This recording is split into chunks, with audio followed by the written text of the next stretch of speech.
सीधे गहने पहनी भागी रात में, बहुत रोका नहीं मानी गोपियां, पहुंच गई जहां भगवान बंसी की धुन में ली। चारों तरफ से कन्हैया को घेर लिया तो भगवान बोले इतनी रात को कहां भागी जा रही? गोपियां बोली श्याम तुम हमारे साथ महाराज करो। महाराज करो, वक्त है कोई महाराज करने का? किसी और दिन देख लेंगे, अभी रात है, जाओ। तो लड़कियां जिद ठान गई, मोहन मैं नहीं जाऊंगी। क्या? बिल्कुल नहीं जाऊंगी। और बोली है वो लड़कियां, चल भी नहीं आऊंगी तेरी बंसी की धुन में, लीला ना जाऊंगी वो करना है महाराज।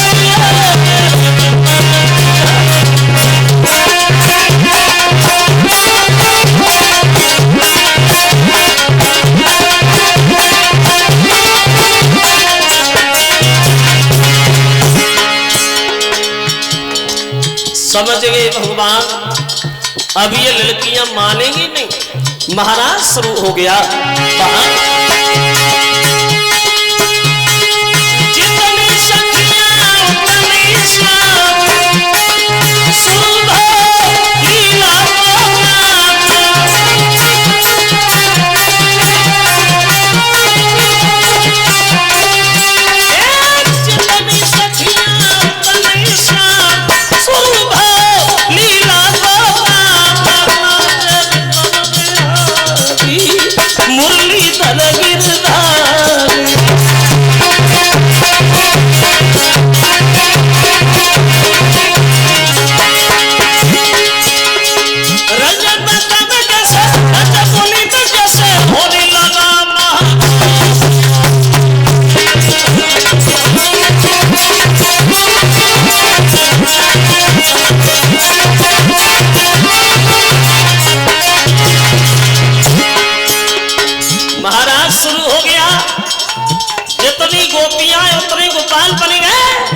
किसी भी लड़की को खबर नहीं कि कन्हैया हमारे पास है या किसी दूसरी लड़की के पास। वो सामने ये सुनाओ,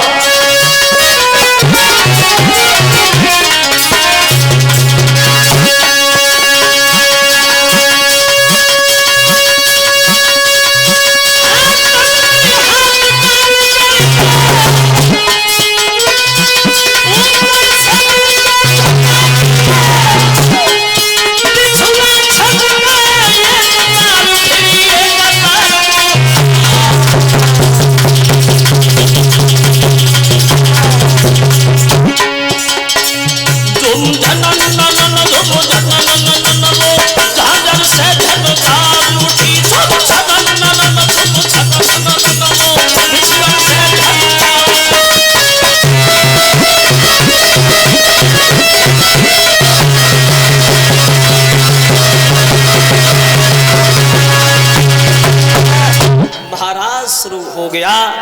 जितनी गोपियां हैं उतनी गोपाल बन गए। किसी भी लड़की को खबर नहीं है कि कन्हैया हमारे पास में या किसी दूसरी लड़की के पास। अब उस महाराज के दृश्य को देखने के लिए साधारण स्त्रियां ही नहीं बल्कि देवताओं की देवियां भी चली रात में। कैलाश पर्वत से भोले बाबा की पत्नी पार्वती जी चली तो शंकर जी रास्ता घेर के खड़े गए। पार्वती जी किधर इतनी रात को अकेली कहां जा रही हो? बोली महाराज वृंदावन जा रही हो। क्यों?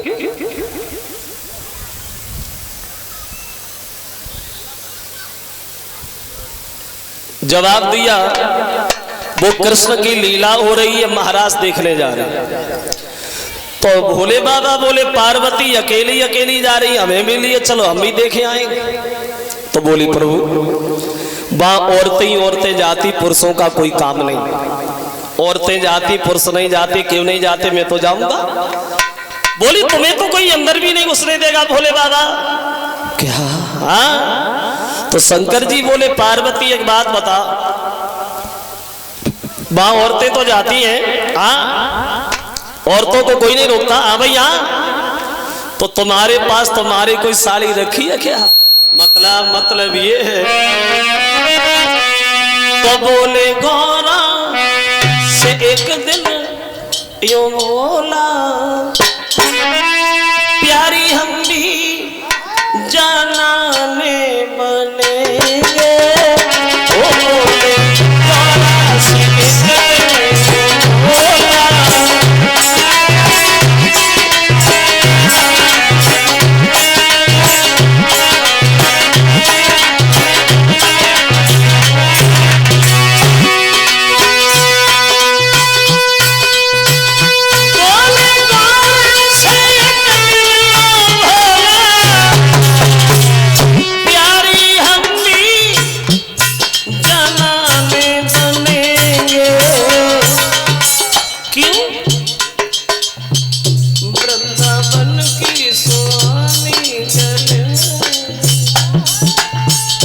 वृंदावन की सुहानी गले देखने रास हम भी चलेंगे।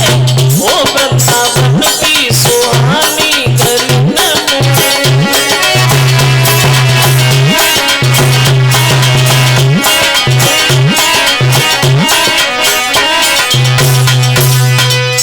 पार्वती बोली, जनाने बनोगे, साड़ी पहनोगे तो तुम छुपोगे कैसे? ना तो तुम पे औरतें जैसी चालें आए और ना औरतें जैसी बातें आए, और जो 1.5 हाथ की डाली लटकरी इसे कहाँ ले जाओगे भोले बाबा? गोपियां देखते ही देखते पहचान लेंगी, ज्यादा करोगे तो मैं भी नहीं जाऊंगी। शंकर जी बोले, तुमसे किसने कहा तुम जाओ, तुम बैठो। हम तो गए, साड़ी उठाए ले आए, जनाने बनने लगे, औरतों वाला श्रृंगार कर बैठे पर्वत पे शंकर जी। क्या दशा बनी भोले बाबा की माँ कि बन गए रे, कि बन गए रे सुंदर ब्रज की नारी, वो सजावे भोले पार।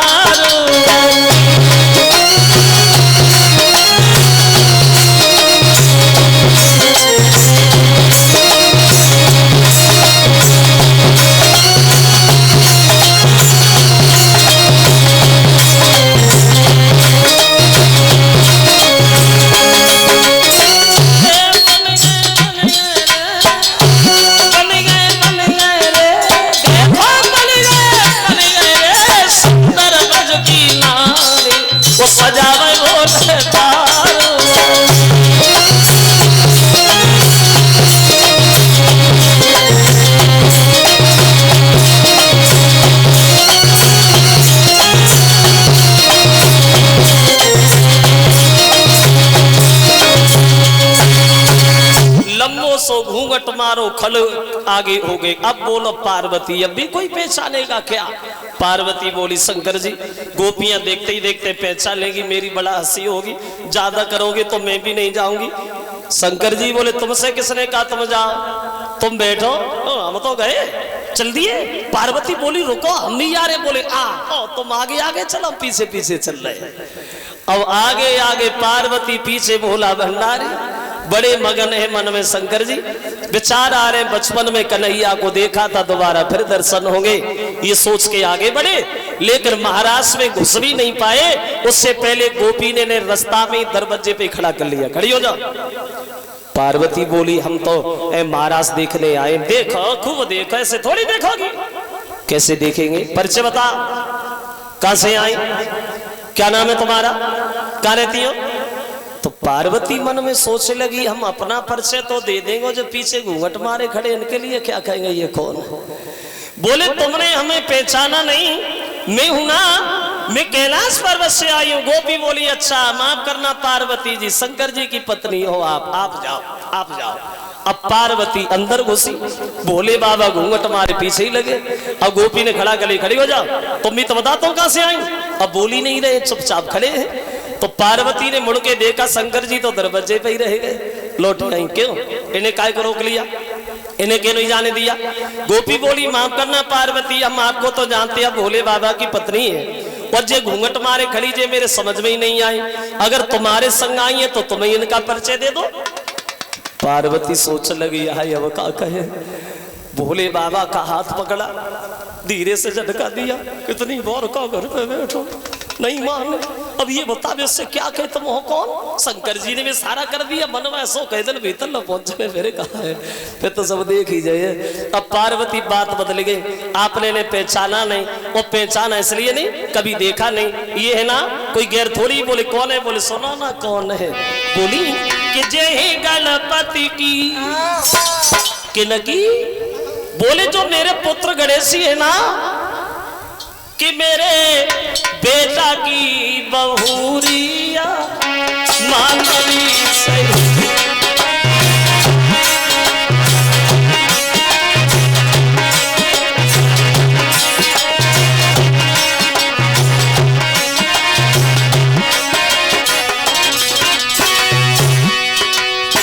ये हमारे पुत्र गणेश की पत्नी है। अब जाए, अब तो चली जाए। रुको रुको पार्वती, क्या गणेशी की शादी हो गई? बोले और रुका। अबे कितने दिन भाई? अरे 10 दिन पहले अपने लला की घर में करी सगाई, अति सुंदर बहुवरी बेटा की, और मेरे घर में आई देखी पर्वत की दहरिया मानवी सही।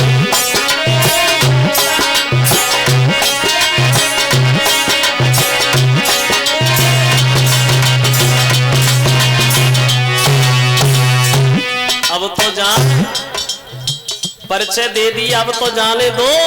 रुको रुको पार्वती, लगता है ब्याह खूब दे के बाहर करो। अब बहु अपन सब लंबी धूनी। बोले और रुका कौन बाहर की थोड़ी है। गोपी बोली अरे करी लई शादी अपने लला की खबर लो नाई भिजवाई, करी लई शादी अपने लला की खबर लो नाई भिजवाई। घूंघटने का हटइयो देखे, घूंघटने का हटइयो देखे, कैसी बहुगरी आई, कैसी लौला की बहुरिया बाबरी सही।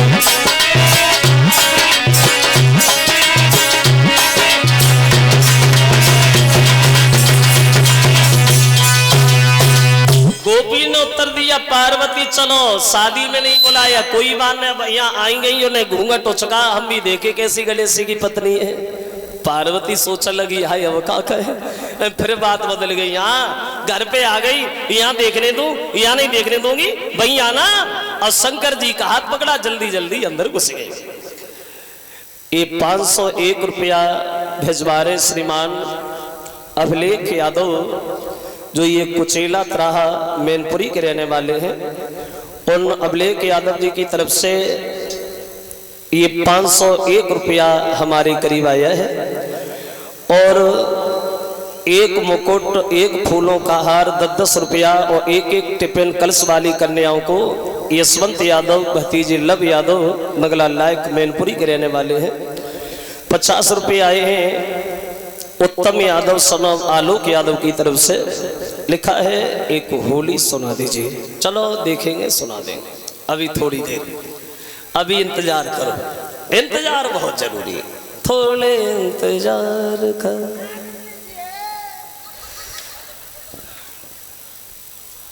अब अंदर घुसी भोले बाबा को लेके। अब पार्वती तो महाराज देखने लगी, शंकर जी घूंघट मारे, महाराज देख ही नहीं पा रहे। घूंघट नीचे से ऊपर को चकाते से पार्वती झटका देती, नीचे न करो बजे तो बते।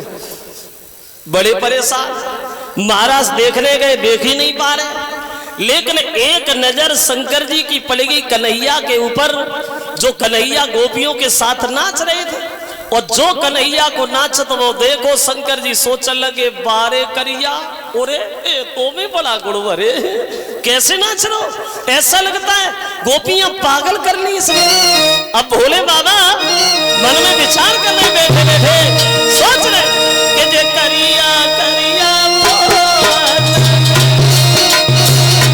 सखिया बोलाई रे, तारे तारे मोहन ने सखिया बोलाई रे, तीनों है का दूसो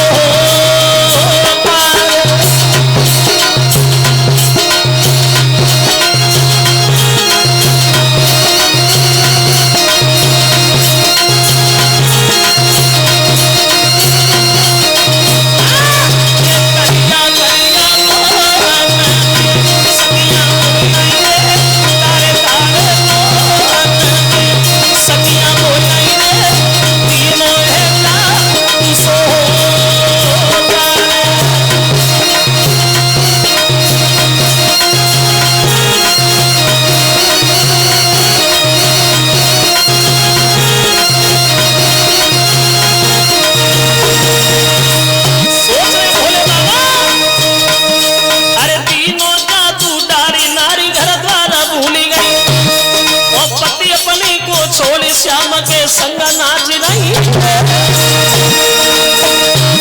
के नाचे संग समरिया सकियल फेरी दे बजाय रहो कैसी मधुर रसरिया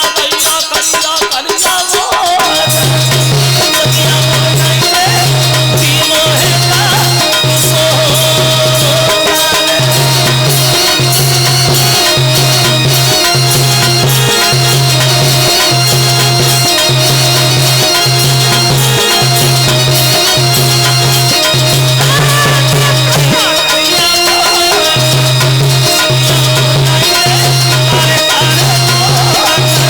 वो सकिया वो नहीं रे तीनों है का सो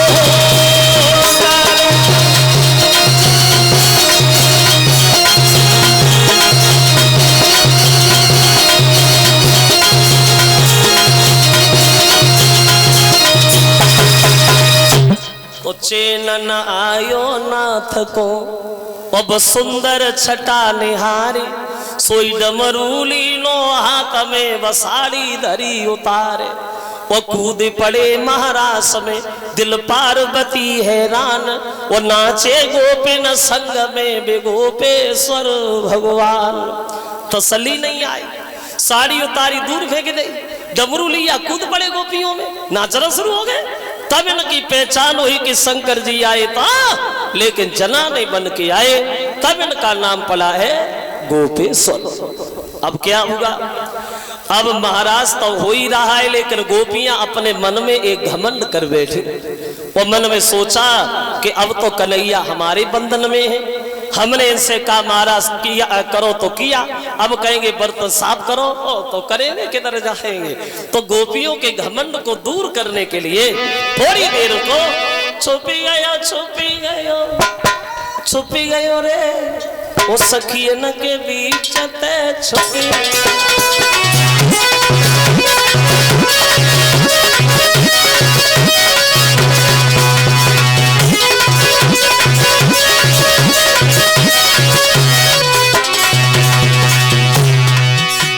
अंतर ध्यान हो गए भगवान। जैसे ही अंतर ध्यान हुए, चारों तरफ झुकी अंधियारी, रोने लगी सब ब्रज की नारी। ब्रजेश का पे बज गयो रे, हाँ हमें छोड़ का बज गयो रे, सखियन के बीच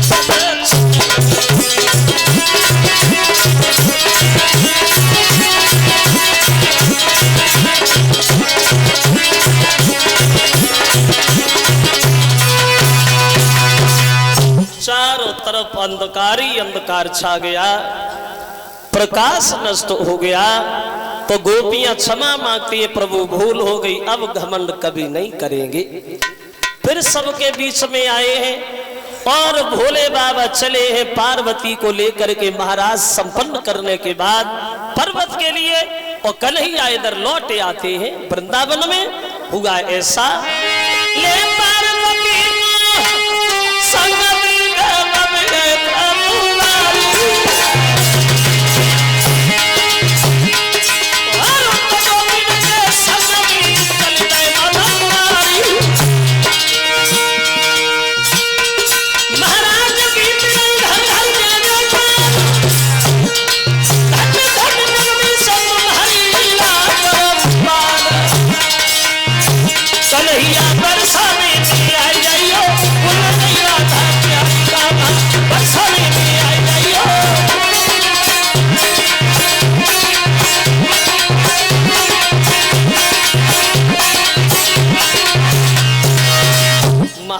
का काम संपन्न किया भगवान ने और लौटे आए वृंदावन। चीर हरण की लीला करते हैं श्याम और गोपियों को ज्ञान देते हैं कि स्त्री को कभी वस्त्रहीन होकर के नहीं नहाना चाहिए। जो स्त्रियां बिल्कुल वस्त्रहीन होकर नहाती, बिल्कुल नग्न होकर नहाती हैं, लक्ष्मी उनके घर से सदा सदा के लिए चली जाती है और जल में रहने वाले वरुण देवता का अपमान होता है। स्त्री को कभी वस्त्र उतार करके नहीं लाना चाहिए। तो गोपियां क्षमा मांग रही, प्रभु भूल हो गई, जीवन में दोबारा ऐसी भूल हरगिज कभी नहीं करेंगे। और इधर लीलाओं में लगे हैं और अब आए इधर दे के कंस के दरबार। पहुंच गए देवसी नारद। कंस ने देखा बाबा तुम्हारी बताई व्यक्ति फेल हो गई, कमल के फूल मंगवाए उन्होंने भिजवाए, अब क्या करूं? तो नारद जी बोले कंस एक ही उपाय तो फेल हो गया, अगर गिंजाई का एक पैर टूट जाए तो गिंजाई लंगड़ी थोड़ी हो जाती है। एक पैर टूटने से गिंजाई कभी लंगड़ी हुई है? अरे सुनिए एक बात बताओ, अगर कन्हैया वृंदावन से मथुरा में आ जाए तो मार दोगे? कंस बोला बाबा तो कौन सी बड़ी बात है, तो मार ही दूंगा। तो तुम एक काम करो ना, अक्रूर को वृंदावन भेजो, धनुष यज्ञ करो, निमंत्रण वृंदावन में कन्हैया बलराम को बुला, और जब वो यहाँ आ जाए पकड़ के मार देना, बीमारी खत्म, चिंता भी खत्म। कहो कैसी रहेगी? कंस बोला आज बढ़िया रहेगी। चले जा अक्रूर वृंदावन, कन्हैया बलराम को बुला के ला। तो अक्रूर बोले कंस कन्हैया को ना बुला। क्यों? वो मारे जाएंगे इसलिए?